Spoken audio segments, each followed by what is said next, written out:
Yeah, Tu, will you let me know when to begin?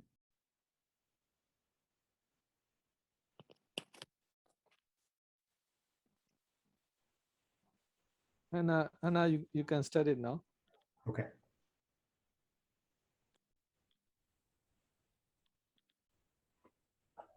Hannah.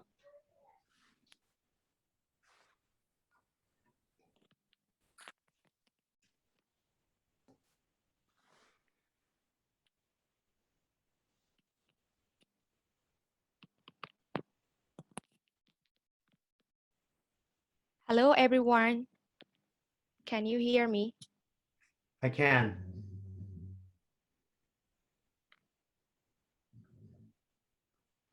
Okay, so let me welcome you again.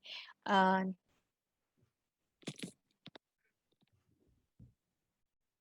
so,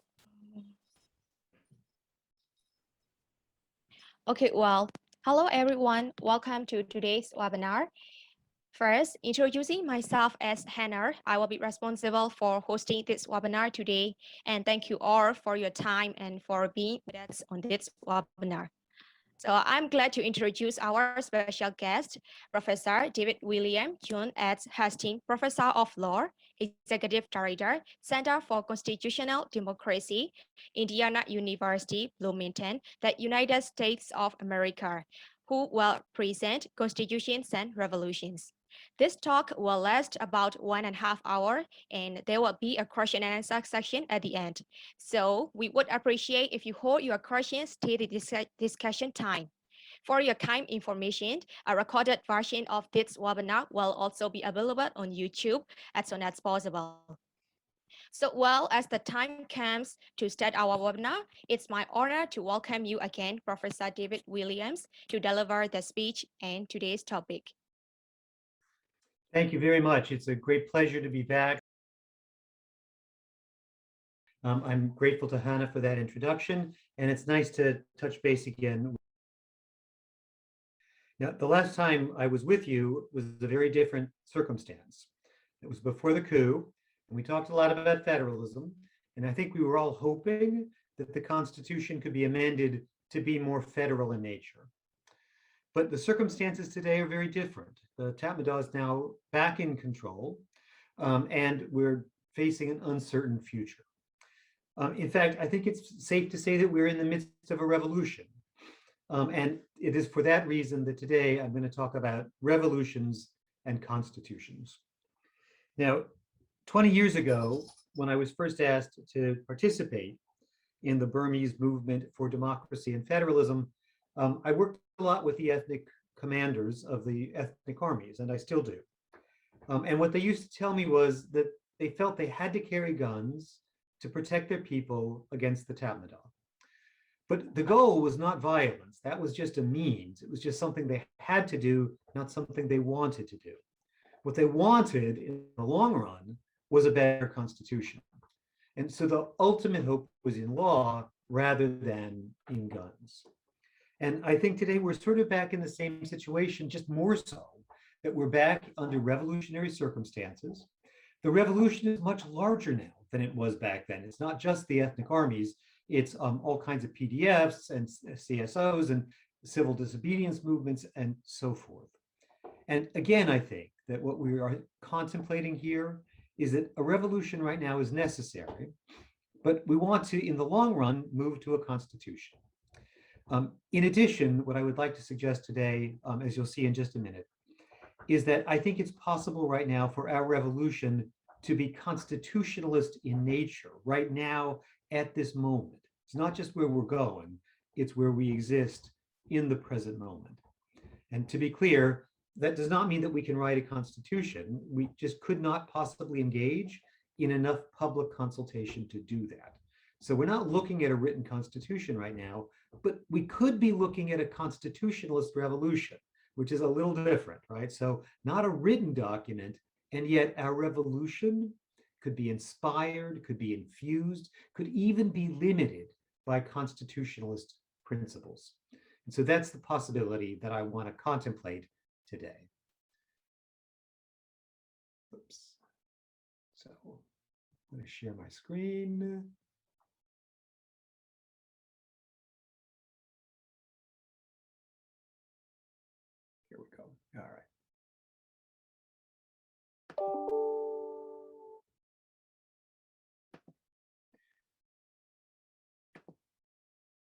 So the topic that I'm going to address is constitutional revolutions.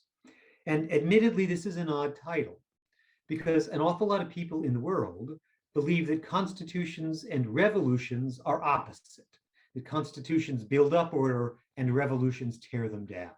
And that's exactly the idea that I want to respond to, because I don't actually believe that it's true. So to do that, I'm going to try to pose 5 different questions, and then I'm going to try to offer an answer to them. So the first question is, are revolutions ever justified? And when we speak of revolutions here, of course, we mean violent revolutions. So is it ever legitimate to use guns to fight back against your government? The second question is, all right, if revolutions are sometimes justified, what about if we have a constitution? If we have a constitution, do we really still need a revolution? And the answer that I'm going to give to that question is yes, sometimes. And then the third question is this: revolution, of course, everybody thinks is a last resort, that we should not resort to violence unless we have to. So shouldn't we try to change the Constitution through the normal processes? Shouldn't we try peaceful means of resolution first? And the answer to that, as you will see, is yes, I think we should, but peaceful means of revolution are not always available to us. And so sometimes we're driven to arms. And then the fourth question is, all right, if we're making an armed revolution, can it be constitutional? Can it be lawful? Can it be law bound? And the answer that I want to give is absolutely yes. That some revolutions are lawful and some are lawless. And the difference is hugely important, okay? Because lawful revolutions tend to lead to much better constitutions and a much better future for the country. So we should, at this moment, striving to make our revolution into a lawful one. Now, let me begin then with the first question. Are revolutions ever justified? I think this is an easy question, to be honest with you. I think the answer obviously is, of course. Now, admittedly, there are pacifists in the world who think that it is always wrong to use violence to secure any aims, even good aims. It's just wrong to use violence. And I do respect that view. I don't share it. And I don't intend to examine that disagreement at this moment, because that would take us into very, very complicated philosophical thinking. And that's just not what I want to address at this particular moment. So I'm going to put the pacifist to one side, and I'm going to ask the question instead: if it is ever justified to use armed violence, is it justified to do so in resisting your government? And again, the answer, I think, is of course. When governments oppress their people, people have the right to resist, and that includes by armed force. Now, of course, armed revolution should be a course of last resort. We shouldn't rush to it. We should take up arms only if nothing else will work. And we ought to make sure that our revolutions are carried out for the common good rather than just to help our separate self-interests, right? So there are going to be limits on the right of revolution, but I think clearly under some circumstances, they are justified. All right, so that was an easy question. Here's the next one. All right, if they're sometimes justified, okay, but in a constitutional republic, are they ever justified?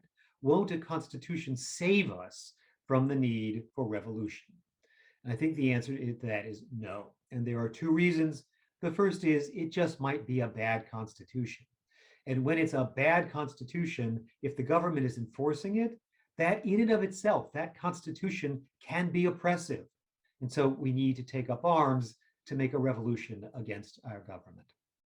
Now, when I say that it's a bad constitution, what I mean is, of course, that it's the wrong constitution for the country. There's almost no such thing as a constitution that is bad in the abstract. Almost anything that is bad in some countries is actually good in other countries because it depends on the circumstances.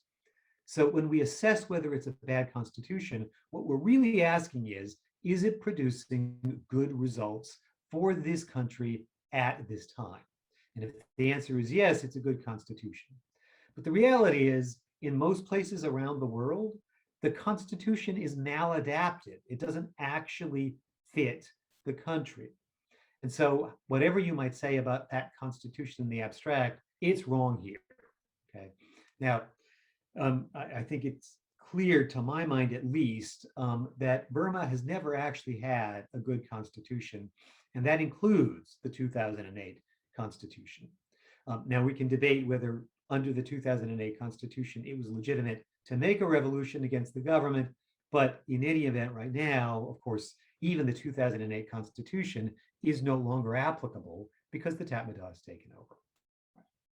Now, the second possibility here is that even if the Constitution is good for the country, even if it's a good Constitution, very frequently the leaders of a country ignore it. And of course, this is the situation we are in right now. That the Tatmadaw declares that its seizure of power is a legitimate state of emergency, but in fact, it's not. It's an illegal coup. And if you would like, we could talk at some other point about why I think very, very clearly, just from a completely legal lawyers type perspective, the coup was illegal. So in that sense, the Constitution actually was a bad Constitution after all. It looked like it was a good Constitution, but it wasn't effective, right? It didn't block the leaders from ignoring it. And a good Constitution not only has to be good in theory, it also has to be good in practice. It has to actually contain mechanisms for its own enforcement. And if it doesn't do that, then it's really not much use to us. So when you read a constitution, it's important to ask yourself the question, not only is it good, is it just, is it equitable, is it fair, and so forth. We also have to ask the question, will it work? And if it won't work, then it's not a good constitution. I think that's obviously the case for the 2008 Constitution. It left the Tatmadaw with too much power. Now, just as an example, some people believe that an armed citizenry might be necessary to an effectual constitution. Because if the citizens have guns in their hands, then in that case, the leaders are just less likely to oppress them. Now, that is the reason many people believe in an armed citizenry. As always, I think this is highly contextual. I don't think an armed citizenry is really going to work in the United States to keep the government from oppressing us. We're going to need other enforcement mechanisms. But I also think that in Burma, the situation might be very different. An armed citizenry, in fact, might be very important. All right, so that one was pretty easy too. So the first question is revolution ever justified? The answer is yes, to push back against an oppressive government. And the second question is, well, is it ever justified in a constitutional republic? And the answer is yes, because the Constitution might be bad. And second, because even if it's a good constitution, the leaders might ignore it. Now, this third question is going to take us a little more time because I want to explore it in some depth to understand how this works. Everybody pretty much agrees revolution is a last resort. You don't take up arms against your government unless you have no other choice, okay? But the question then is, if there is another choice, if there is a peaceful way to make change, shouldn't we do that first? And so shouldn't we try peaceful means before we rush to violent means? And the answer to that is yes, of course, that's right. We should, if it's possible. But it is not always possible. That sometimes peaceful means just are not available to us. Now, I'm going to explain how this works. I just want to offer an observation as a personal opinion. I think this is very much the situation we're in right now. That the Tatmadaw has, in fact, closed off all options for peaceful change. And so I think, in fact, armed revolution is absolutely justifiable at the current moment. So why is it that peaceful change might not be possible?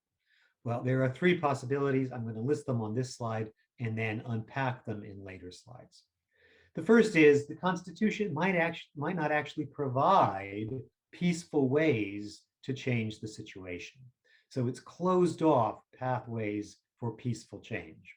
And when that happens, guns are the only option left to us. The second reason is at its start, the Constitution might have provided ways for peaceful change, but since then, the country has actually changed. And because it's changed, the Constitution no longer actually offers avenues for peaceful change. And notice, I did not here say that the Constitution changed. I said the country changed. Because again, a constitution has to be adapted to the circumstances of a country. And sometimes the circumstances change so that a constitution that was once just fine has now become oppressive. And then, because there are no avenues for change, we take up arms. And then the third, again, which is the current situation, even if the Constitution does provide ways of peaceful change, the leaders are just ignoring it. So in reality, there are no avenues for peaceful change, and our only option is to resist by force of arms. Okay. So let's start with the first one. The Constitution does not provide pathways for peaceful change.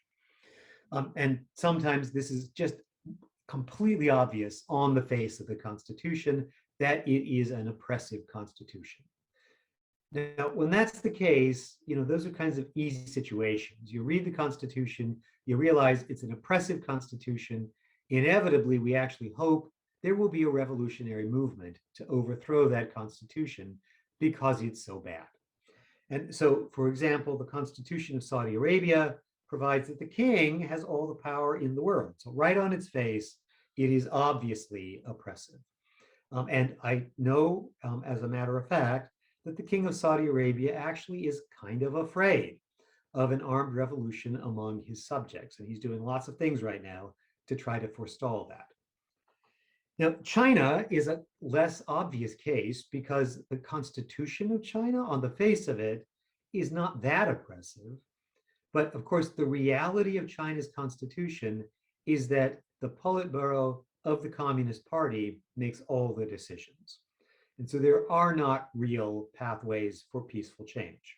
There's some local democracy, to be sure, but the Communist Party is keeping an eye on everything and keeping it under control. And I think actually, to be honest, it's going to be very interesting to see whether China faces more armed unrest. It's a very competent government at keeping order. But on the other hand, China has, by some measures, the least social mobility in the world right now. That lots of people are getting rich there, but unless you're in tight with the government, you're not going to be one of those people. So those are obvious cases. But there are also less obvious cases.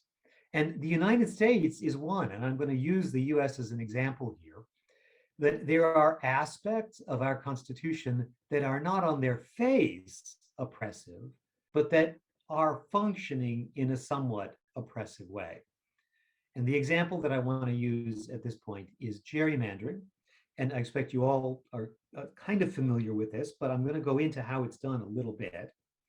That you can draw constituency boundaries in a majority voting system in such a way as to affect which party has how much power. I'm going to see how we're going to do that. So you can draw boundaries to make sure that even a minority party, like the Republican Party in the US right now, is actually running things. And as a result, there are very few pathways for change because that minority party can stay in power. Now, here's how that works. I'm going to give you an example. Suppose that the Republican Party in the United States wins an election. Okay? And they win because they have a good platform and people believe in them. So they now at this point control the legislature. And the legislature, I should add, in the US actually draws the district boundaries. It draws the constituency boundaries. So the Republican Party is now enabled to draw the constituency boundaries. So it gets control of the districting process, but then let's imagine that there's a scandal. So it turns out that the Republican Party betrayed the US to Russia, or members of the Republican Party are corrupt and they're stealing lots of money, and people find out about this. So all the polls are showing that at the next election, it looks like the Republican Party will get only 39% of the votes. Okay, so a minority of the votes are going to vote for the Republican Party. And the remaining 61% support the Democrats. So now what do the Republicans do? Now, I remind you that in the US, we have majority voting pretty much across the country. There are some local variations, but overwhelmingly, we have majority voting. And the way this works is that constituencies are fairly small, and each one of them elects one person and only one person. And so what you'll do, this country is you get the Republican and the Democrat running against each other. And then whoever gets the most votes becomes the member of Congress. Now, that seems very straightforward, but it has a very important consequence because whoever wins becomes a member of Congress. Now, the losers, even if they're 49% of the citizenry, they get no power at all, right? And so the district in which I'm sitting right now, my home district in Bloomington, Indiana, has been gerrymandered to be a Republican district, and I'm a Democrat. And what that means is year after year, I lose. I have no chance of having any real influence on my representative to Congress, because that representative is part of the Republican Party, and he knows I'm a Democrat, so he's not going to do a lot for me. Okay, now, here's what happens. Again, I remind you now, it's 39 Republicans and 61 Democrats. We could express those as percentage points, but to simplify it, let's just assume that our country has 100 people in it, right? 39 of them are Republicans, 61 are Democrats. And let's imagine that there are only 4 people in the legislature, and so there are 4 constituencies here. And all of this is done just to simplify the math. And each of those then will have 25 people in it because we want them to have the same number of people. So since there are 100 voters in 4 districts, each will have 25. Now, here's what the Republicans are going to do when they district. They're going to put 25 Democrats in this first district. Now, the Democrats obviously will win that district. But there's a reason the Republicans did this.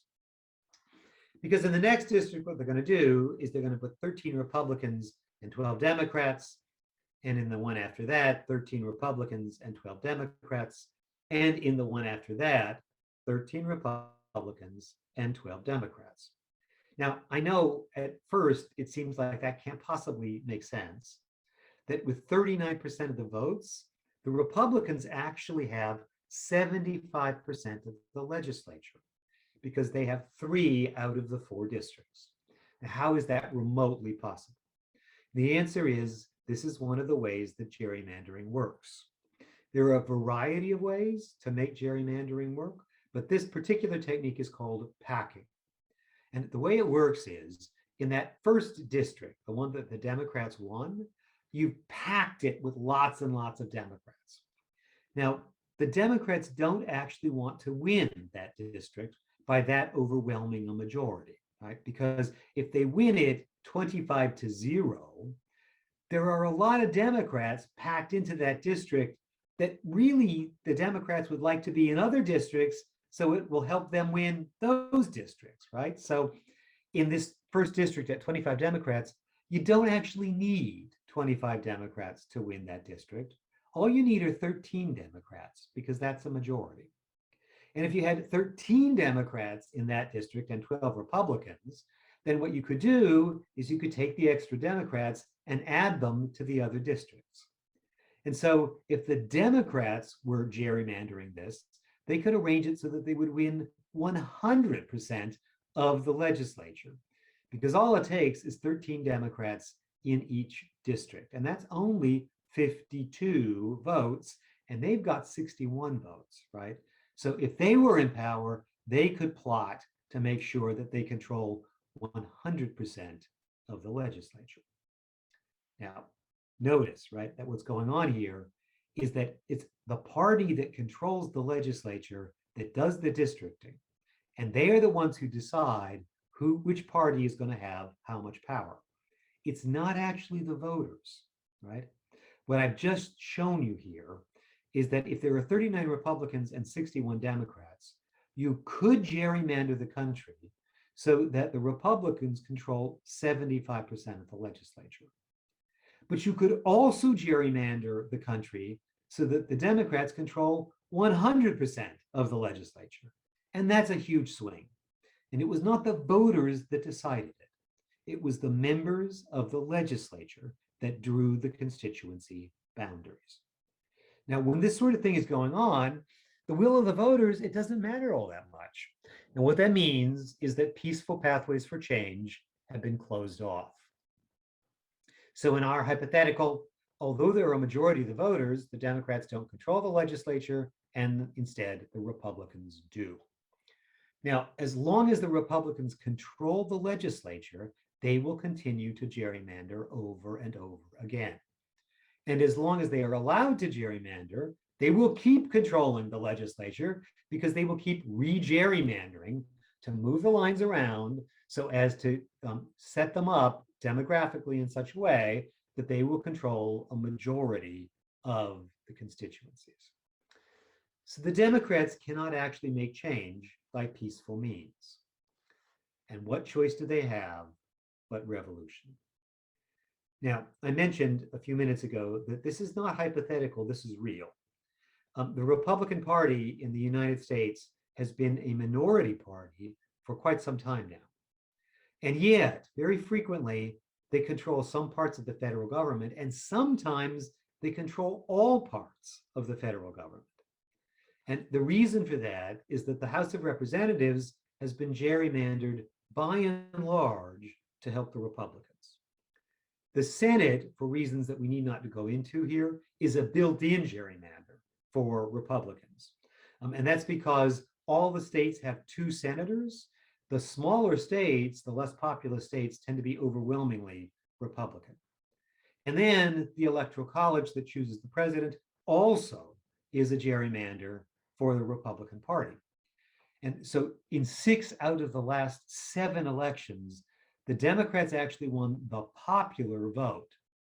But in several of those, the Republicans won the Electoral College vote. And so they became the president. Now, what that means is, I think, Democrats are looking at a situation where even though they're the majority, the system is rigged against them. Now, I don't know any Democrats who are plotting revolution at this particular moment. And part of the irony here is that it's the revolutionaries are actually all in the Republican Party. They're the people that stormed the Capitol on January 6th. And that's because they're convinced the system is rigged against them. The irony is it's exactly the opposite, right? It's actually rigged against the Democrats. But as long as this is the situation, I believe that American politics will continue to be turbulent and unstable. And obviously that's significant for the world. All right. So the first example then is sometimes you got to make a revolution because the Constitution itself blocks avenues for peaceful change. The second possibility is, well, no, at the beginning, the Constitution did allow avenues for change, but today the country is different. And because the country is different, the Constitution is having a different effect. And so at the beginning, there were avenues, but over time, just because of changes in the country, those avenues are no longer realistic or effective. Now, here's what I mean by that. What has happened is that the Constitution has not changed, the country has changed. But all constitutions have to be adapted to the circumstances of a country. Now, at point A, at the beginning, maybe the Constitution was well adapted to the circumstances of the country. But then the circumstances changed. And as a result, the Constitution now is maladapted. Now it's going to produce oppression. Now it's going to block avenues for change. And again, I'm going to give you an example. And I think this example, to some extent, describes the United States. It certainly describes other countries where I've worked. And I would prefer not to talk about them. I prefer just to talk about my own country, just because I don't want to, cast other countries in a bad light at this particular moment. So let's go back to the fact that the US uses majority voting. So again, it's winner takes all. What we do is we run a Republican against a Democrat, and whichever one wins becomes the representative to Congress, and the other one just loses and gets no power at all. So that's true at the constituency level. It's also true in the legislature. If there's a majority party, typically the majority party is going to win battles over statutes. So if we're debating which law should, whether a bill should actually become a law, but that's what we're considering. Overwhelmingly in the legislatures of the world, that is decided by majority voting. So if you have 50% plus one of the votes in the legislature, then you're going to end up controlling that situation. And the statute will either pass or not pass, depending on whether you are for it or against it. Now, in a highly diverse and pluralistic society, this method is generally not a problem. So sometimes majority voting is just fine. But here's what I mean by a highly diverse and pluralistic society. We might also use the word here individualistic, because the point is that in this kind of a society, by definition, the way it's defined, is that different people take different views on the issues. There aren't big group identities here. Individuals just, kind of think the issues through, and then they come up with different understandings of what should happen. Now, when that's the case, because there are not these big, solid, unifying groups, there are just individuals, what is going to happen is that sometimes you're going to lose, but sometimes you're going to win. And the fact that you lose sometimes doesn't mean you're going to lose all the time. Sometimes you might win. And so if, for example, I'm opposed to gun control, but then at point one, the legislature passes gun control, well, I've lost on that, right? So that's a problem. But then let's imagine that I'm also in favor of environmental protection in a big, big way, right? And then at point B, what happens is the legislature passes environmental protection. So I lost the battle on gun control, but I won the battle on environmental protection. And that's always kind of the reality, right? And we have this English saying, you win some, you lose some. You can't expect to win everything, right? So as long as you're going to win some, this is not necessarily a bad system. Now, in addition, in a highly diverse, pluralistic, individualist society, it's often possible just to persuade other people to come over to your side. And so in the United States, for example, it happens fairly commonly that Democrats will move over and join the Republicans to pass some statutes, or some Republicans will move over and join the Democrats to pass some statutes. So there's some fluidity here. There's some possibility for change. So again, you can tell yourself, even though you lost the battle over gun control this time, at some point in the future, maybe you can persuade some people and they'll join you. And then you can maybe even win the battle on gun control, right? Because you're not locked in. This is a fluid situation. So nobody feels a prisoner. What's just going on here is the normal game of politics. You win some, you lose some. If you work harder next time, you might win more. Right? That's the way this works. And this is typically the picture that people have when they speak of democracy. But the truth is that a lot of countries are actually what we call segmented societies. They don't look like this at all. And when we have segmented societies, it's very likely that the Constitution will have very different consequences. And now let me explain what I mean by that. In a segmented society, by definition, people belong to different identity groups. And to say that they're identity groups first means to say that they're comprehensive. So what I mean is, an identity group doesn't just give you a view on a particular issue. Instead, it tells you who you are. It tells you your identity. And that identity is likely to enter into all parts of yourself and your view of the world. So that members of an identity group tend to share the same views on every issue, the same views on attitudes towards the world, the same views on pretty much everything. So they are, in fact, by virtue of being part of an identity group, they are defined across the boards, not just on narrow legal issues. Okay? And so what that does mean is that particular groups tend to vote the same way on every single issue that comes before the legislature. Now, in America today, the closest I think we have to identity groups are actually parties, which is not the way it used to work. That Democrats and Republicans now are very, very much in opposition to each other. And to be a Democrat and to be a Republican too, is becoming an encompassing social identity.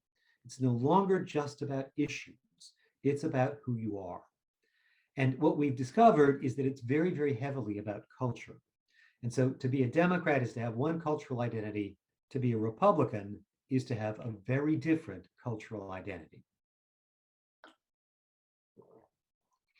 Okay, now, just as evidence of this, these days, Americans are not generally unhappy if their children marry somebody of a different race. Most Americans used to object to that 50 or 100 years ago, but no longer. They're mostly okay with it.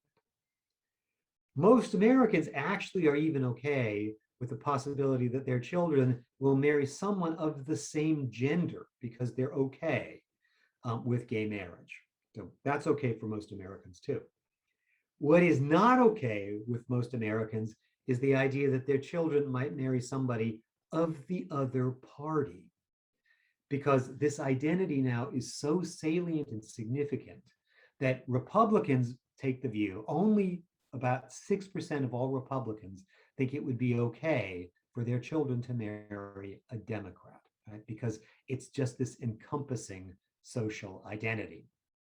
Now, attached to that also is the idea that identity groups often are oppositional, which means they don't like each other.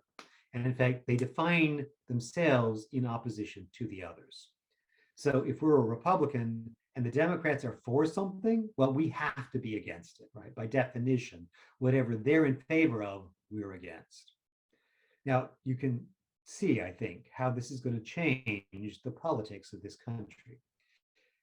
Overwhelmingly, people are members of segments, so they're members of identity groups, and those identity groups are all encompassing. They tell you all about yourself in all aspects of your identity, and they're oppositional, so they're opposed to each other all the time. Now, when this happens, majority voting is going to have very different consequences. You remember that I mentioned earlier that majority voting is okay when, you win some, you lose some. So the fact that you've lost some doesn't mean you're going to lose all the time. Sometimes you're going to win, and you know that. And sometimes you can even persuade people, and you know that too. So this doesn't feel like prison. But if we have a segmented society, all of a sudden what happens is you've got these comprehensive oppositional identity groups, and they always vote differently because these groups provide a whole roster of issue attitudes that their members have to follow. And so if there was a majority group, say it's 55%, and there is a minority group, say it's 45%, then what's going to happen is the minority group will lose every single vote on every single issue. Because by definition here, they systematically vote differently from the majority group. And so they have the theoretical right to vote, to be sure, but it doesn't mean anything because they are what we call a permanent minority. They will be a minority year in and year out. Now, when this is the case, we have a very different situation because for this minority group, they can't say, well, you win some, you lose some, because the reality is they're going to lose some, and then they're going to lose some more, and then they're going to lose some more, and ultimately they're going to lose all of it, right? So they're never going to win. And that means that majority voting is more like prison than it is like self-government for them, right? Because they have the theoretical right to vote, but that just really means they have the practical right to lose because they're not going to win.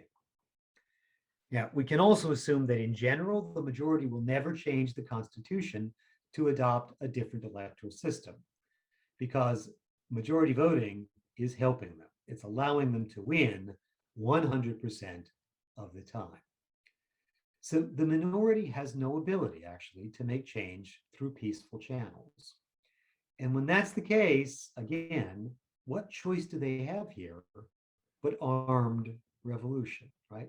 That there are no real peaceful avenues for change. As a minority, they're a permanent minority. They're always going to lose. And to be stuck in a country with a majority is going to feel like they have been imprisoned. All right. Now, here's the third possibility. Even if the Constitution does provide pathways for peaceful change, the leaders might just be ignoring. Okay. And so even if it's a good Constitution, and even if it's a good Constitution for right now, the leaders just are paying no attention. Now, I'm not going to go into great length on this one. I do have slides on it here. We can talk about it a little bit more if you like, but I'm not going to do it because, of course, this is the easy one for Burma. That the Tatmadaw has decided it's going to ignore the Constitution. It has declared an illegal coup. It kills people in the streets. It is currently committing crimes against humanity. And so it has no intention at all of paying any attention to the Constitution. Right? And when that's the case, there really aren't avenues for peaceful change. The only option is armed revolution. Now, I stress that again, just because this is so obvious, I think, to everybody. And in fact, increasingly, it's becoming obvious to the rest of the world as well.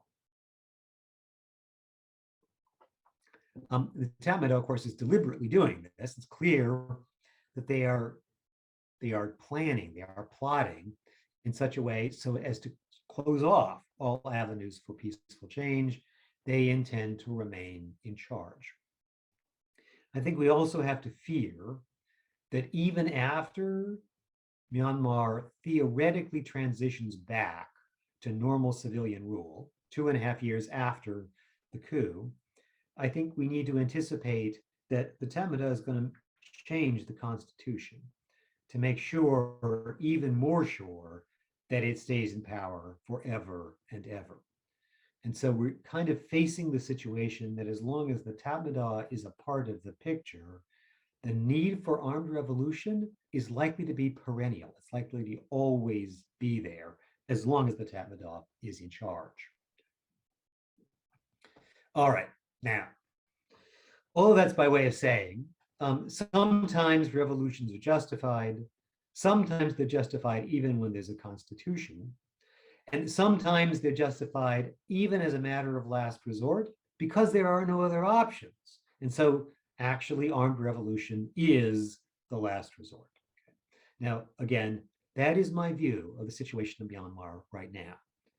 That in fact, the Tatmadaw has set up the world in such a way that there really isn't another option, right? There isn't a normal, settled, peaceful way to make change. So it seems to me that armed resistance is absolutely justifiable under the current situation. But here's a different question. Can revolutions actually be constitutional in nature? And again, as I mentioned, I raise this question because lots of people, I think the answer is absolutely no. Revolutions and constitutions are totally different. And of course, that's exactly what the Tatmadaw wants to tell us, is that all resistance to the Tatmadaw is unconstitutional, it's anti-constitutional. And so often you hear this argument made the following way, that constitutions create order, but revolutions break it down. And so those resisting the Tatmadaw, we are the forces of disorder. Somehow we're going to inject chaos into the country. Another way of putting that is constitutions establish governments and revolutions want to overthrow governments. They undo those very same governments. Or another way of putting it is governments are by definition the constituted order. And by definition, revolutions try to overthrow then the constituted order, right? So they're undoing constitutions. Now, here I think is the difficulty with that argument. That what it does is this argument is a trick, right? It's trying to hide something. And here's what it's trying to hide. Armed revolutions, I think, by definition, do involve violence against the government.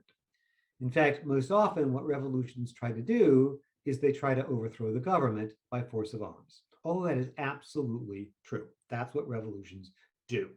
And that is, in fact, what currently our revolution, I think, is trying to do. It's to overthrow the Tatmadaw, which is not the legal government of Myanmar, of course, but it is in most places the de facto government. It is in control. But the thing that that argument mistakes is that the government and the Constitution are not at all the same thing. And that's because sometimes what's going on is the government is the one trying to subvert the Constitution. And that, of course, I think is exactly the situation that we are in right now. That the Tamada is behaving in an essentially lawless way. They are the ones that are behaving lawless. And by so doing, they've actually been subverting the 2008 Constitution because they've been violating it left and right. Okay. Now, let me at this point go back and remind you of an earlier slide. We asked the question, of course it's the case that if peaceful change is possible, then we should make change peacefully. But sometimes it's not. So when is it not possible? Well, the first is the Constitution itself may not provide pathways for peaceful change. The second possibility is when it began, the Constitution did provide pathways for peaceful change, but right now the country has changed. Because the country has changed, the circumstances are different, and as a consequence, the Constitution no longer actually provides pathways for change. Those have been closed off. But it's the third situation that is really, I think, most relevant to us right now. Even if the Constitution did provide pathways for peaceful change, the leaders are just ignoring it. That's the circumstance. Now, as I mentioned to you before, I think the 2008 Constitution was a very bad Constitution, actually. It was not a good Constitution ever. But at least it did provide some pathways for peaceful change. But those days are over because the Tamada has decided they're going to pay no attention to the Constitution. So it's this third circumstance that we're now going to talk about for the next 20 minutes to a half an hour, which will bring us to the end of this lecture. So because this is so important, we're going to have little visual effects here to reinforce what we're talking about here is a Constitution that might allow peaceful change, but the leaders have chosen not to. Okay.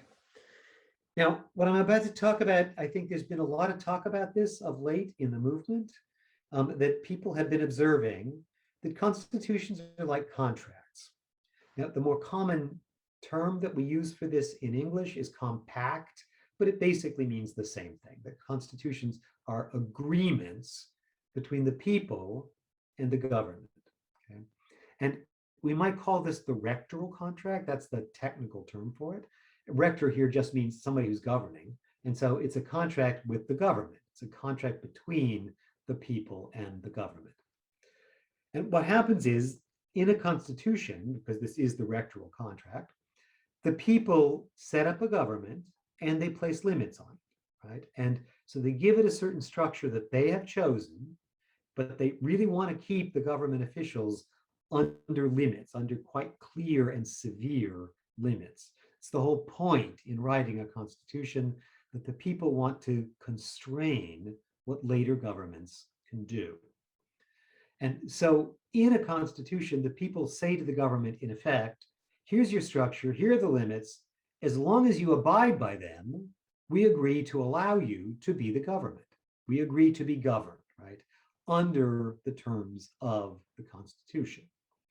So what has to happen here is the people will agree to be governed, but the government has to agree to stick within the structure and the limits set up by the Constitution. And if they don't do that, right, if either one violates that, then they have broken the contract. And the important thing to understand here, because I think clearly the Tamada just doesn't understand it at all, is that we say in the modern world, all power comes from the people. And even the 2008 Constitution says that sovereignty inheres in the people. The people have sovereignty. Even the 2008 Constitution, written by the Tamada itself, does not say that sovereignty inheres in the Tamada. It says it inheres in the people. Now, if that's the case, the people alone can authorize the government. The people alone can agree that there should be a government. And if the people have not done so, then the government has no right to exist. So what that means is the government has a right to exist, because of the Constitution, and only because of the Constitution, because that is where the people authorized it. And really importantly, if the Constitution is no longer binding, then the government has no right to exist at all, as we will see in a minute. The government has no mandate to rule without a constitution. Now, here's the critical thing, and this is deep, deep, deep in social contractarian theory, and constitutions grow out of social contractarian theory. If the government materially violates the terms of the contract, then the contract is void. Now, to put that another way, if the government materially violates the Constitution, then the Constitution is void. Now, of course, everyone has been talking about this in the movement. I think this is the view overwhelmingly, that the Tatmadaw, in fact, materially violated the Constitution. And so the 2008 Constitution right now is void. Now, the key word here is materially, because governments violate the Constitution all the time. Probably most governments every single day violate the Constitution in small ways. And when the Constitution is violated in a small way, then your remedy is not to declare the Constitution void. Rather, it is to work within the Constitution to try to fix the violation. So you might go to court, and the court might say to the government, stop doing this unconstitutional thing you're doing. Or you might even go to the legislature and get them to pass the statute to stop whatever unconstitutional things are going on. So that's the normal thing. But sometimes the violation is so great that we call it a material breach of contract. And material here just means it goes to the essence, to the absolute foundation of the contract of the Constitution. Right?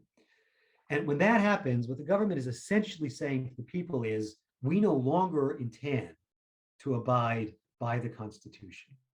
We have basically rendered it a dead letter. We have made sure that it will no longer actually be legally binding. Now, if there's any example of this that is obvious and clear and absolute, I think it's the February 1st coup. Because what has happened is the Tatmadaw has completely taken over the government. They've dissolved the civilian government for all intents and purposes. They're not going to allow it to rule in any way. They are clearly saying to us, they have no intention anymore of abiding by the Constitution. So that's a material breach, and the Constitution is void. So that's, I think, clearly what happened on February 1st, 2021. I might add, by the way, I delivered a version of this in Ukraine where I just was, and I used all the Burmese examples as illustrations for the Ukrainians because I think it illustrates this idea so well. Now, when the Constitution is void, then the technical way we express that fact or that idea is that the government and the people are in a state of war. Now, that's a technical phrase, state of war. It does not mean necessarily that they are actually fighting. Although, of course, in Burma, it does mean that. But it doesn't mean that necessarily. What it really means just is that there's no longer a contract between the government and the people. And as a result, there's no legal basis for their relationship. Since the contract now is void, there is no legal framework for governing the connection between the people and the government. It's all gone. And so as a result, the government has lost the warrant to rule, right? At this point, since there is no compact, since there is no constitution, the government has no right to rule the people. Now, if it nonetheless tries to rule the people, as the Tatmadaw is doing, that's simply an act of aggression, right? And that's why we call this a state of war. In effect, when the government tries to constrain the people, tries to rule the people, and has no warrant to rule them, that's an act of war. It's a declaration of war against the civilian population. And that, I think, is clearly the situation we're in now. Now, that also means the people are no longer under an obligation to obey the government. That is no longer required of them. And so when the Tatmadaw tries to tell us what to do and we say no, we are the ones actually acting lawfully, right? It's the opposite of what they're saying. They have no lawful warrant to tell us what to do. And when they try to tell us what to do, they are acting lawlessly. And so when we resist that, we are acting lawfully. Right? That is the current situation. There are two stages to this. The first stage is when the Tamada tries to oppress us, the first thing we're likely to do is to resist, and maybe resist by force of arms. Now, all that really means is that we're saying to the Tamada, you cannot tell us what to do, right? We're going to go on doing what we've been doing. And you have the right to resist because you have the right of self-defense. Because remember, at this point, the Tamada is for all intents and purposes like a bandit or an outlaw or a criminal. And when they try to force us to do something, they are engaged in criminal behavior. We have the right of self-defense just to protect ourselves.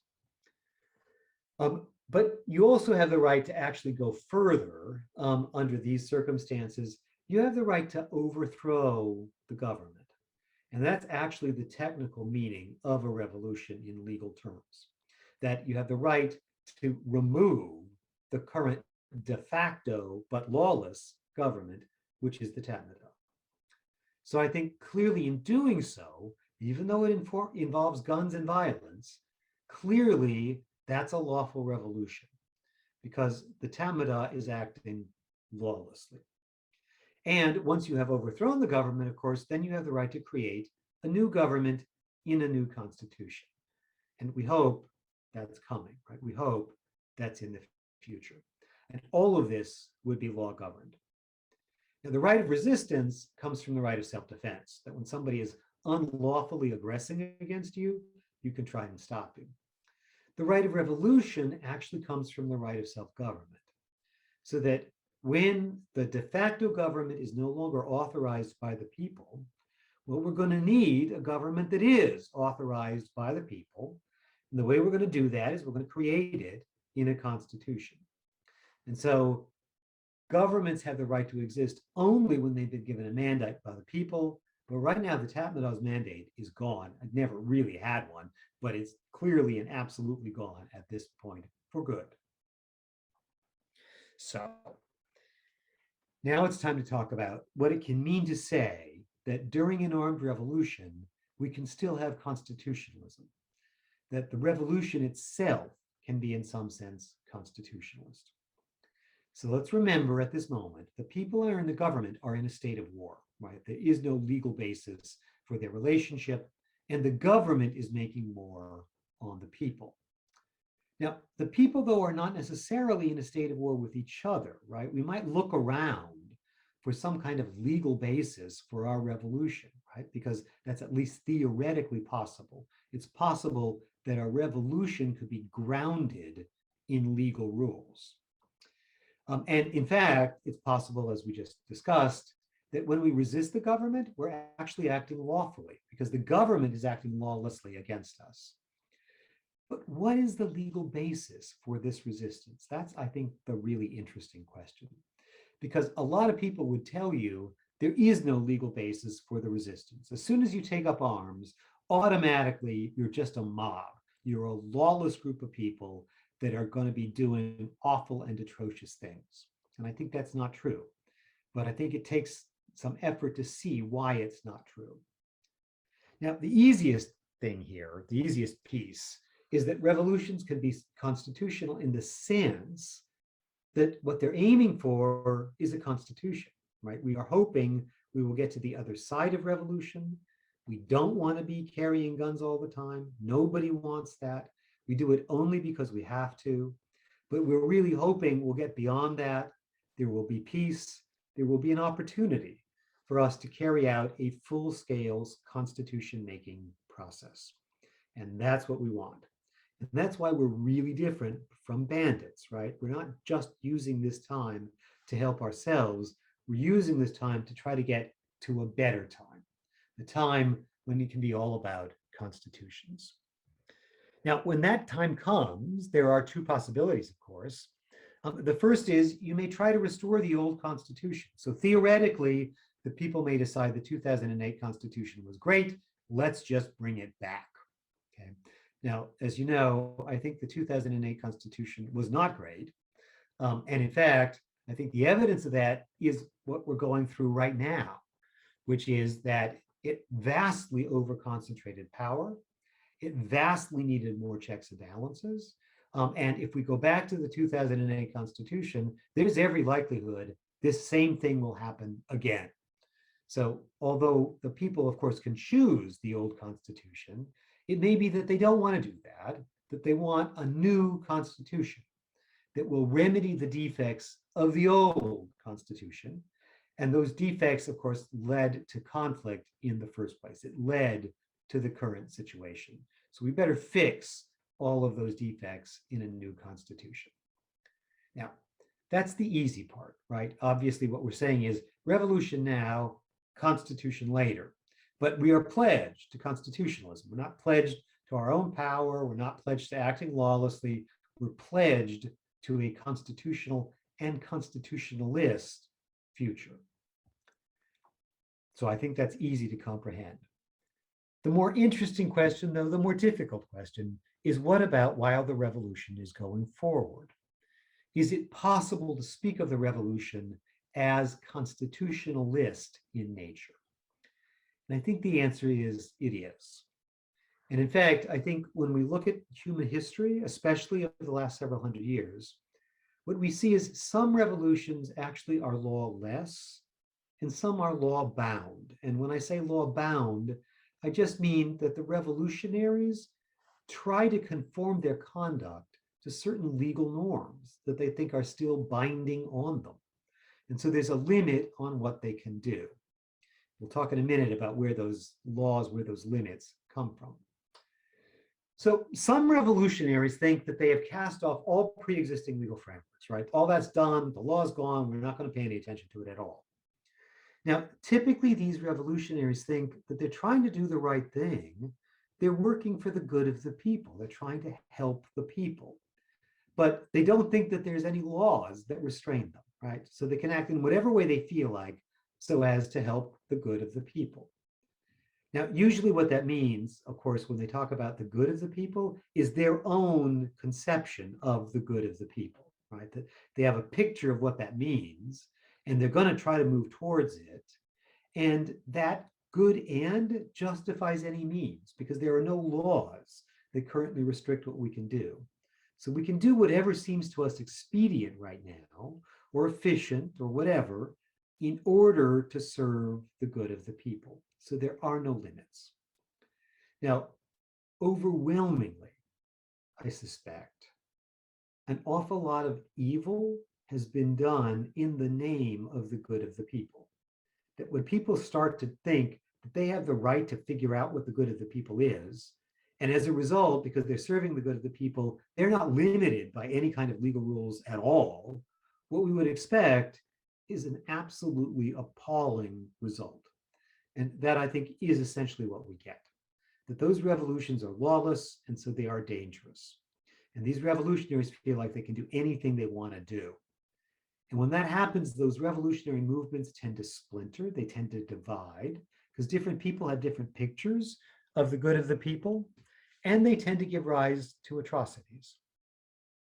Now, we can all debate which of the revolutions of late conform to these, but I think at least two examples are quite clear. The first is the French Revolution, which started out in the name of the people, and I think was very idealistic at first, but then decided that it wasn't bound by any laws at all, that it had completely removed the old legal framework.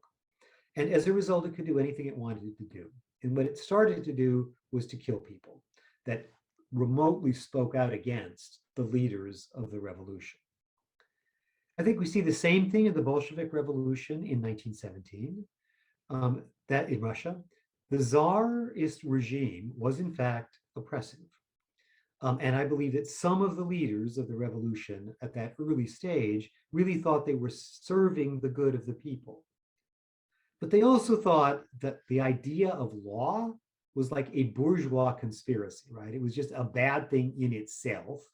And law would be used by bourgeois people to try to restrict the revolution. And the revolution should never be restricted in the mind of Lenin and especially of Stalin, that the revolution should just do whatever it feels like doing without any legal restraint. And the upshot was unbelievably bloody and awful oppression.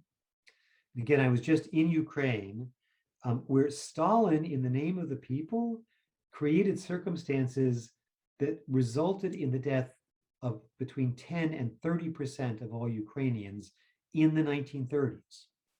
And this happened because of Stalin's agricultural policy. So he was taking the food out of Ukraine and shipping it to other parts of the Soviet Empire. And then as a result, people actually starved to death. That's how the Holodomor, which is the name of this famine, happened. And all of that, of course, was because Stalin felt that he was subject to no legal restraint of any kind. Now, by contrast, some revolutionaries think that they actually are bound by a pre-existing legal or constitutional order, that there are limits on what they are allowed to do. So they're bound by constitutional norms. They have to be aiming at constitutional ends. It can't be just anything that they think of.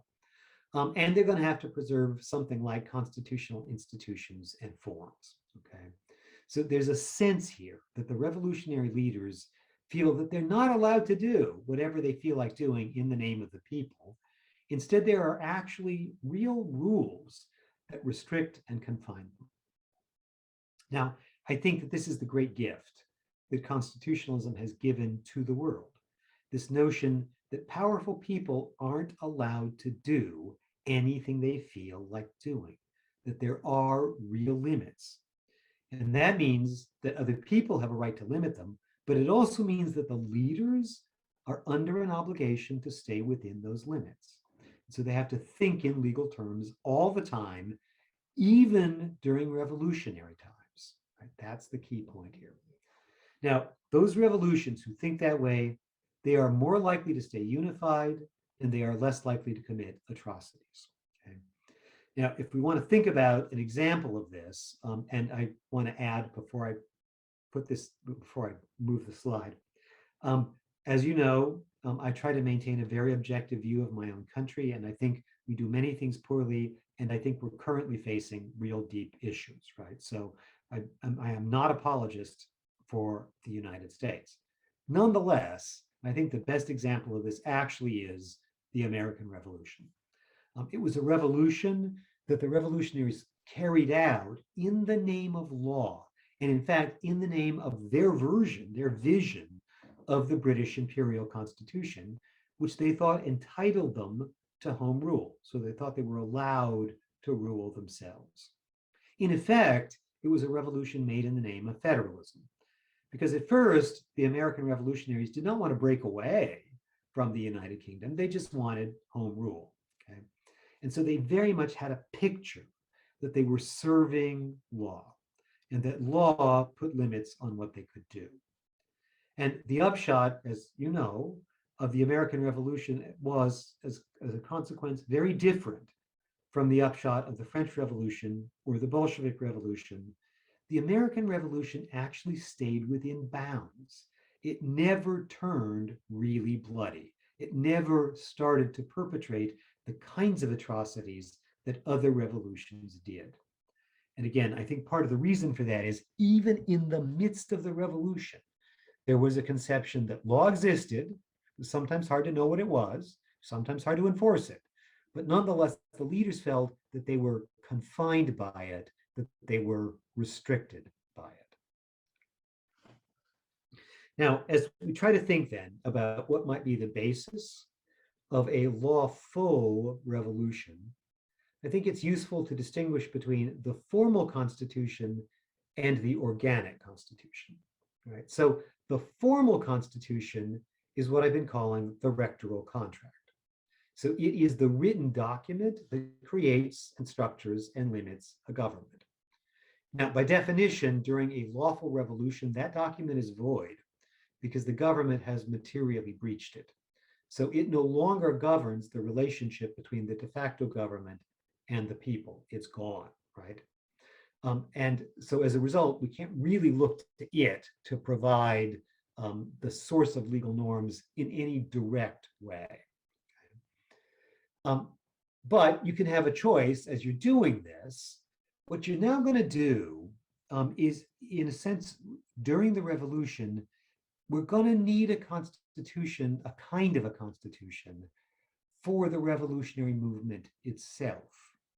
Now, this, I want to stress, is not a constitution for the country, right? The only way we could do that is if we could actually have a very broad process with popular participation and so forth. And that's not accessible to us. So we can't right now create a constitution for Myanmar, but we could create a constitution for the movement. And what we could do is we could just look to the old constitution and make that part of the constitution for the movement. But we also might decide, you know, that old constitution, the reality is that it wasn't all that good a constitution, and it permitted, you know, the current circumstances in which we're being oppressed. So maybe when we create this new constitution for the movement, what we really want is a new and better way of thinking about the structure of the movement. Now, when I use the word constitution here, I keep stressing constitution for the movement. And usually we don't use the word constitution to describe that. Usually the word we use is charter. And of course, that's what everybody's been arguing about, is the charter for the movement, which attempts to create law-like structures for the movement, a legal structure for the movement, a set of limits within which the revolutionary leaders must live. They have to keep themselves within bounds. And I have to tell you that it has been my great privilege, one of the greatest privileges of my life, to work with the people of Burma for 20 years, as we're trying to think through a better future. And one of the reasons it's been such a great privilege is that what the leaders in Burma have done is, just as soon as they start the revolution, they start to think about some kind of a legal charter that will give it legal form. Now, again, that's not true in all revolutions. In fact, it's relatively rare. Mostly when people start a revolution, what they're thinking is, well, we're going to serve the good of the people. We're going to do whatever it takes to get there. Don't bother us with law for now. We'll talk about it down the road a little bit.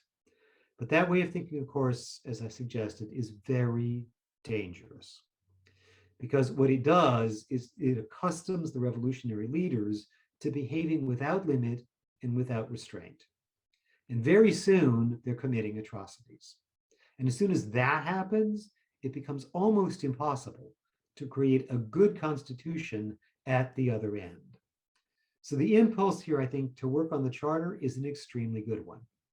And it is possible that the charter will turn our revolution into a lawful revolution. Now, that's all about this written document, the charter. And I'm going to suggest in a minute the Constitution can have another word, another nature. But before I do that, I want to make two observations about the charter and about creating a constitution for a movement. What's going on here, of course, is that the important point is that the revolution is conceived as a legal enterprise with a structure, and it puts limits on powerful actors. So the goal here for our revolution should not be to bring paradise on earth, right? The way that it is for the Bolsheviks or the way that it was for the French revolutionaries. We're not going to do that. That's not what's going to happen. When people start to talk about bringing paradise on earth, creating a utopia, they often start to do things that really, really hurt other people. So let's be more realistic. Let's keep it more confined. Let's think about the idea that what we're really trying to do here is just create a lawful structure that will make things better, and that's it. Now, the second thing to remember is the idea of path dependence. The way this works is if we write a charter that is of a certain kind, that has a certain nature or quality, then any future constitution is also likely to have that nature or quality. Because what happens is when you create the charter, it sort of sets up a path, right? It puts in place a certain power structure. And later power structures, as a result, will tend to echo it or imitate that power structure. And so whatever we put in place now is likely to stay with us over time. Now, the reason I stress that is it's really, really common for revolutionaries to take the view that, well, this is a revolution. And so we're going to have to do things that we wouldn't want to do under normal times. And in particular, that means that we're going to need to set up a revolutionary vanguard, a group of leaders that will have lots of concentrated power.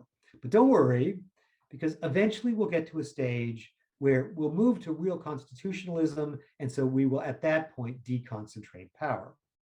But the truth is that almost never happens. That once power gets concentrated, you get path dependence, and so it stays concentrated. And so whatever constitution we want in a year or 5 or 10, whenever we manage to get it, the basic outlines of that constitution should be present right now in the charter. And again, I will speak now personally and honestly, I have not yet seen a draft of the charter that sufficiently deconcentrates power. That there's a tendency here to centralize and concentrate power, and that's worrisome to me and disturbing. Okay. Now, I want to mention one last thing, and it's this. All of that's about the formal constitution, right? So we might have the 2008 Constitution, we've got a charter. All of these things are in the nature of a rectoral contract. But underlying the formal constitution is what we might think of as an organic constitution, a constitution among the people that brings them together and makes them a single society. So when we look at the social contractarians, people like David Hume or John Locke, what we see is they're really talking about two contracts. And very often in common talk, these two are elided, they're merged together. But it's really useful to separate them out. So the latter contract, the one that comes later in time, is the rectoral contract. That's the Constitution. That's a contract between the people and the government. But there's an earlier contract that is the thing that is more properly called a social contract. And that contract is a contract among the people. That what happens is the people come together and they agree to create a society, right? That's what they're looking at under these circumstances. And this is without the government being any place in the picture, right? We're just coming together and deciding we're going to live together, we have a future together, we're going to work together, we're going to cooperate with each other. And then once we have a social contract in place, what will happen is we can use that to create the rectoral contract, right? Because the people have to kind of be merged and they have to be joined together before they can make a contract with government, before they can speak as a unity. So that organic constitution, that social contract, that's going to contain a body of norms and values and attitudes, and it's going to ultimately, we hope, give rise to the Constitution. Now, I think that part of the hope here also is that it can work in the reverse. So once we have a constitution, if the de facto government, if the Tatmadaw has voided the constitution, then there is no formal constitution, right? We're not bound by it. It's been voided out. And at that point, what happens is we are pushed back to the social contract, which is what kept us together in the first place. And so if there is a social contract, it can help keep the revolution unified. It can help it behave in good and decent ways, because there are, again, these norms that limit the leaders even in revolutionary times. Okay. Now, in theory then, the way that Locke and Hume talked about this, the theory is simple. When you're forming a constitution, the people first form a social contract, and then that provides the soil from which the Constitution grows. It provides the basis for the rectoral contract. And then when making a revolution, even if the Constitution is void, we still have the social contract, and that'll keep us together. That's the theory, right? But in practice, the reality is the real world is seldom that simple, right? It doesn't really work out that way. It would be lovely if the way this happened is there's a social contract and we know what it is and it's clear and it's binding and it's robust and so forth. And then we have a constitution, but if we lose the constitution, we still have the social contract. That's a great idea. We hope it will be true, but it is not always true. Because frequently what happens is, even before there is a social contract, countries are forced to form constitutions. They're forced to form the rectoral contract. Now, this often happens in post-colonial societies. So what happens is that these societies are very diverse and there's lots of different kinds of groups. And there isn't actually really a social contract among them. And when that's the case, they nonetheless have to form a rectoral contract because all of a sudden they're a country and they need a government. So they start to draw up a constitution, but they're drawing up a constitution without a social contract. And that almost always leads to problems. So there are problems moving forward. If you create a constitution without a social contract, there's likely to be conflict really, really quickly. And in my view, that's exactly what happened in 1947 in Burma. There wasn't really at that point a social contract, but we had to have a constitution. And so it's predictable that there would be civil conflict. But it works in the opposite direction too, that when you then have once you get a constitution, if there's then a revolution, the constitution is void, but there's no real social contract to fall back on, right? There is no broadly consensual body of norms and values and attitudes. So when that happens, we're going to have to scramble. We're going to have to work really fast. Because what we're doing here is we are creating, to be sure, a charter. We're creating a kind of a legal structure for the movement, right? That's what we're doing. But to do that, we also have to talk about really foundational issues that go to the heart of the social contract, because it's possible we don't have one. And if we don't have one, then we've got to create one. And so as a result, all of a sudden, this task is huge, because we're not just creating a legal structure for the movement in the charter, we're also trying to create a social contract for the country of Burma. And that's a huge thing to do. Now, if that's what's going on, if that is in fact what's going on, I think that helps us to understand why there's so much turbulence here, right? Of course, there's turbulence and conflict with the Tamada, but there's also conflict among the revolutionaries, among the democratic forces, right? Because it's conceivable that what they're really doing here is talking about different visions of the social contract. And inevitably, that's going to be conflictual and it's going to take a long time. So we should expect that. Now, what we hope is nonetheless that we'll get to another stage beyond that. Now, I have made this claim, right? And I understand that to some extent it's contentious, but I think it's probably true that part of what Burma is missing and really needs is not just a constitution, but this earlier stage, some kind of real social contract. Because my observation is that people, even in the democracy forces, actually disagree on some pretty fundamental values. And what they're trying to talk out right now is how to nonetheless come together to create a social contract that will allow them to be a single society. Now, I do have a completely separate talk about the basis for the social contract in Burma. And if there's another occasion, we might be able to talk about that as well. But I just want to leave you now with the observation that if all of this is right, we should expect continued conflict. But the good news is, this is the most important work, I believe, that anybody in Burma can do.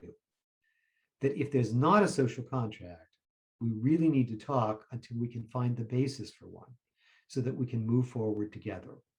So that although there might be conflict now among us, among the revolution, among the democracy forces, conflict now, nonetheless, we can hope that in the months and the years to come, the agreements and the understandings we reach at the end of all of this may help our country in a very important way in the years and decades to come.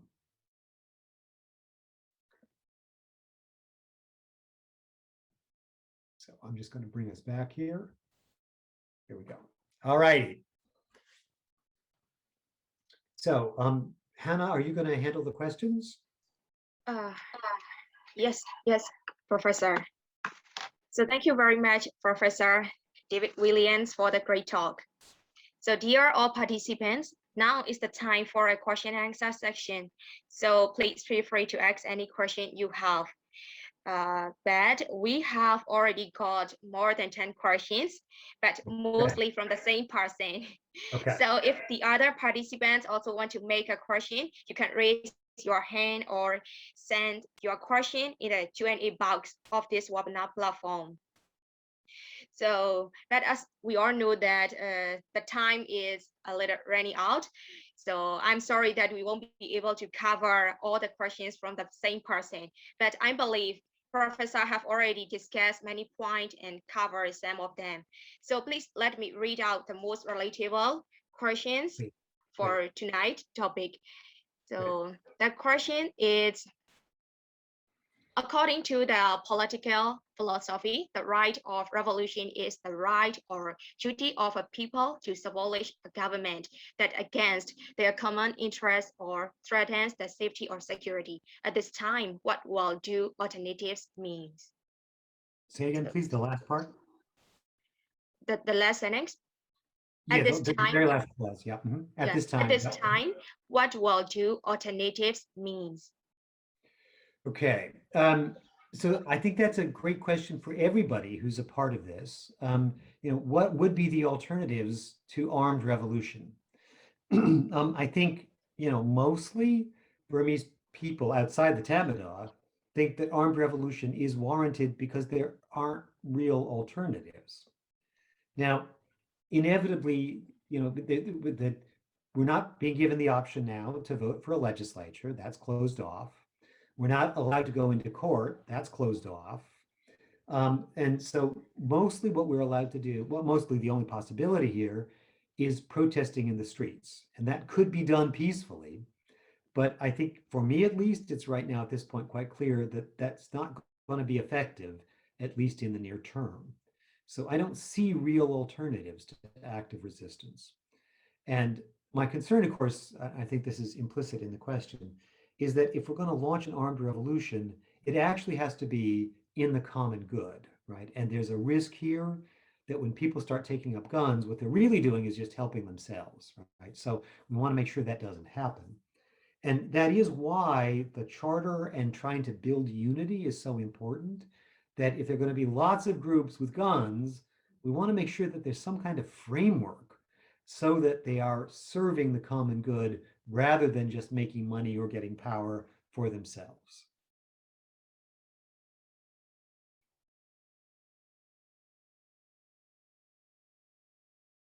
Hannah, is there another question?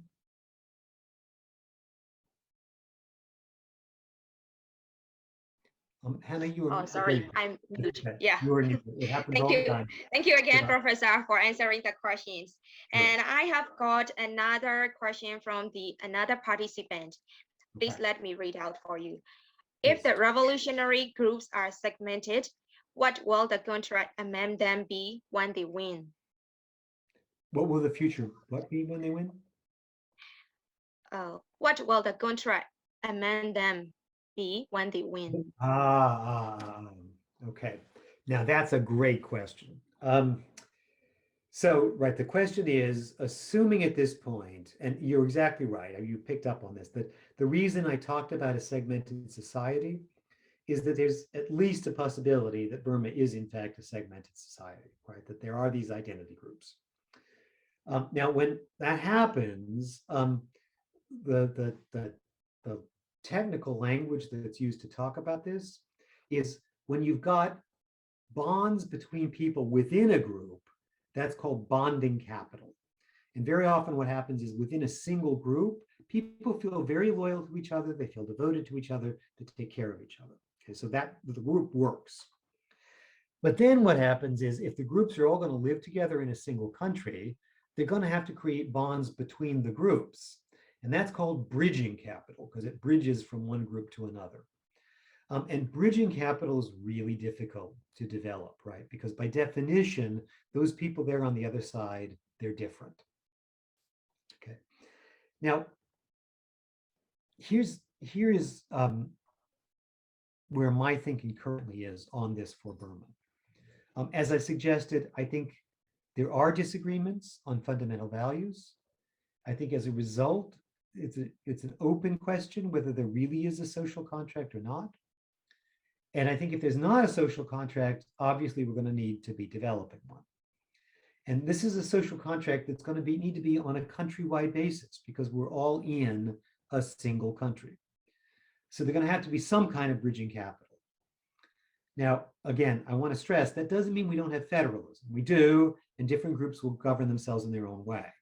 But nonetheless, there has to be something that is kind of an umbrella over the top of them to bring everybody together. Because if there's no bridging capital at all, we really can't stay a single country, right? We have to, in fact, go independent. And even then, it's going to be problematic because even if there are lots of independent countries, they're still going to need to have some kind of relationship with each other because they're living right next to each other, right? So they're going to need some. And so the question now is what can go in that social contract? And that's the question, right? Which is what contract will exist among these different groups and what will go in it? Now, here's what I have seen in the past. Again, in political theory, people talk about the social contract as though it's completely different from the rectoral contract. So the social contract is what brings us together as a people, as a society. The rectoral contract is our contract with the government. Theoretically, they're different. But in practice, they end up being very closely connected and at times even the same thing. So that the social contract actually is also the rectoral contract.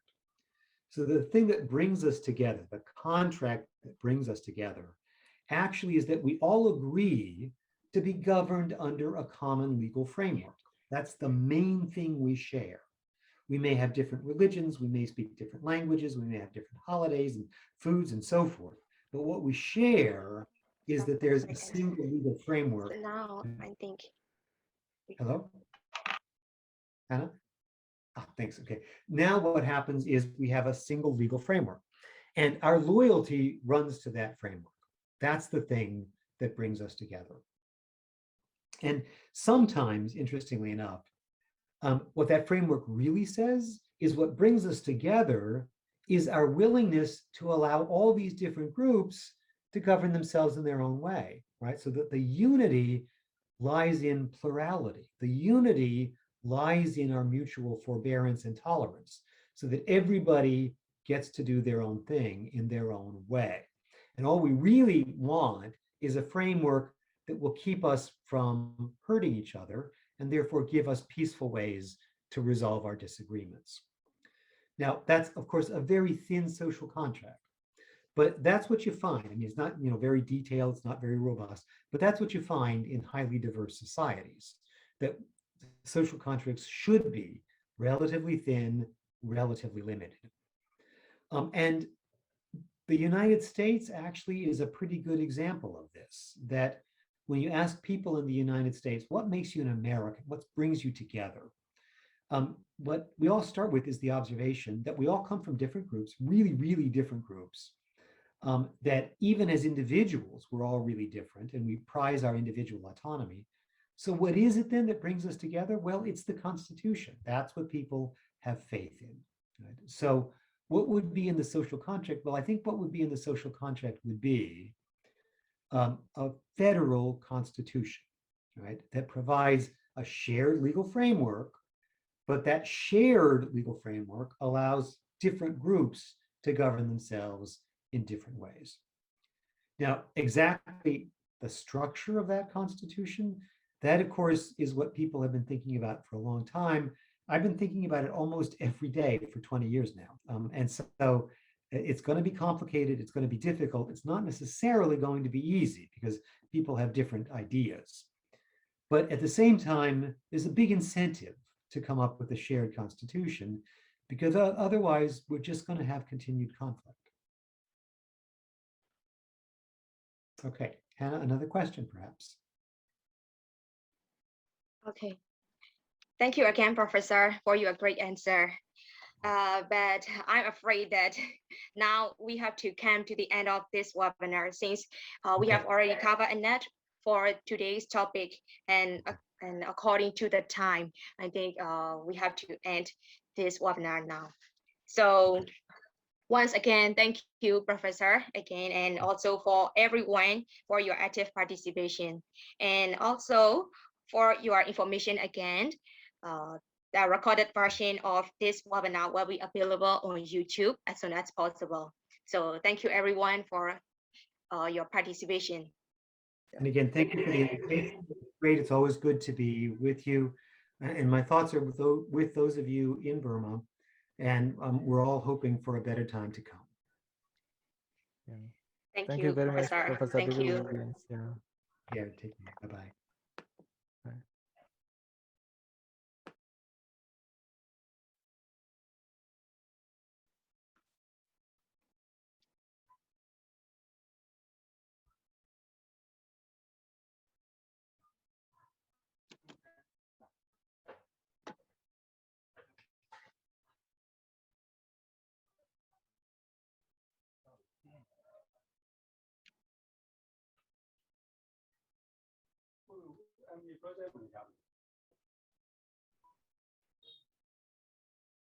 Tu project ပို့တယ်